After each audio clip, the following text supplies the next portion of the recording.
I'm Doug Caldwell, University of Florida, Collier County Extension, and Isabel Way, a Florida Yards and Neighborhoods and Master Gardener Coordinator.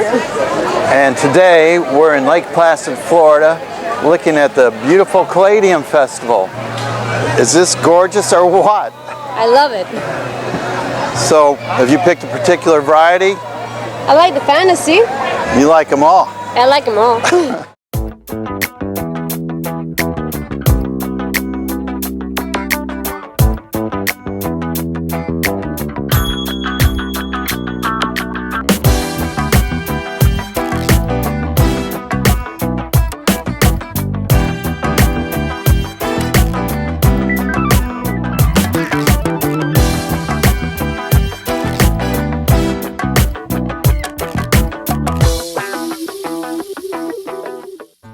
This festival is very well organized.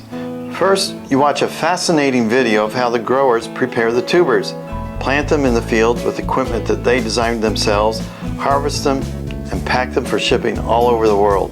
It's quite an operation. Then we all load up on a big bus for a guided tour of the fields.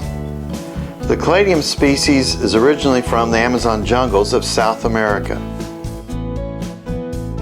In the 1950s, many people had never heard of caladiums. Most had never seen one.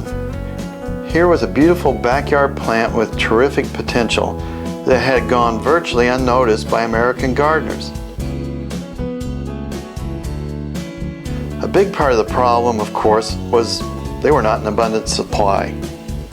The University of Florida's Institute of Food and Agricultural Sciences initiated a Caladium breeding program in the 1970s. Until the release of new cultivars from the University of Florida's breeding program in 1988, the industry had been without new Caladium introductions since the 1950s. Caladiums thrive and multiply in the rich, mucky soil of the old lake bottoms in the area. The soil is rich and black and up to 15 feet deep. The small pieces of tubers that are originally installed develop into a large and vigorous plant in one growing season. Lake Placid, Florida has the ideal climate for growing these tropical plants and now claims it is the Caladium Capital of the world.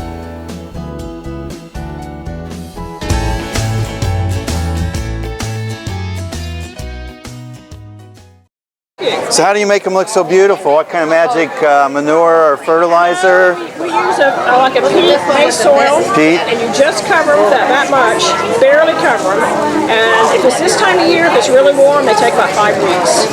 About 5 weeks old. 5 weeks old? 5 weeks old. So is that a big bulb? Actually, I put about 6 of the medium-sized ones in there, or 3 of the big ones. So either 3 jumbos or 6 number ones in a 12-inch pot.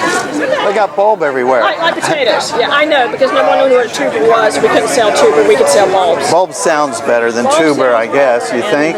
Yeah, and the Dutch like it when you say bulbs. And They do? We deal a lot with I thought they'd get mad. No, we do a lot with the Dutch. That's great. Yeah. Well, thanks for your time. It was very nice to meet you. Nice to meet you. Nice to meet you. Wasn't that a great festival? Yes, it was. And the best part was the great price on the bulbs. Quality bulbs, amazing varieties, and we get to put them in Pam's landscape. So we want to find a site where the caladiums will be happy, and this looks pretty ideal. We've got shade in the morning and dappled sun through the oak branches in the afternoon, so they should be quite happy here. Caladiums will grow in any type of soil, sandy to organic. They will live longer and perform better in organic soils. And this soil's been amended. It's not our normal Florida moon dust, but we've got nice organic matter here. So you can see there seems to be a top and a bottom to this tuber, so it's kind of hard to say which side up. And it really doesn't matter. The roots are mostly coming from the eye or the top part.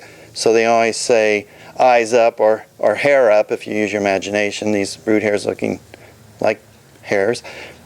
Whereas if you planted this way, they would end up turning around and coming up. It'd just take longer. We're top dressing the caladium bulbs with a nice blend from American farms of different mosses sphagnum, peat moss, and also processed coconut husks called coir. So we've dug about 2-inch little trench here, set the bulbs in, and then we add some nice potting soil here. The variety that we are planting today was one of our favorites that we saw at the festival called Pink Cloud. It has immense, one could say huge leaves, splotches of pink, white, and green. It will be a great partner with the pink-green crotons in the background. Bulb sizes range from number 1 bulbs, which measure 1.5 to 2.5 inches in diameter, up to jumbo bulbs, which measure 2.5 to 3.5 inches in diameter. A larger bulb will not give you a larger leaf, but it will increase the number of leaves each bulb produces, thus filling in an area faster. As far as fertilizing caladiums so you have new leaves and perky plants, I like a double-barreled approach where you're using a slow-release controlled fertilizer such as Osmocote every 4 to 6 months, and then in between on a 2-week basis, say, perk them up a little bit with Miracle Grow or a similar soluble quick-release fertilizer. Now that the tubers have been planted, we want to water them in pretty well. However, we don't want them to be sitting in water, so make sure your site is well drained. But they do like the water in the organic manner. And keep in mind that the bulbs need to keep moist and warm or they will go dormant.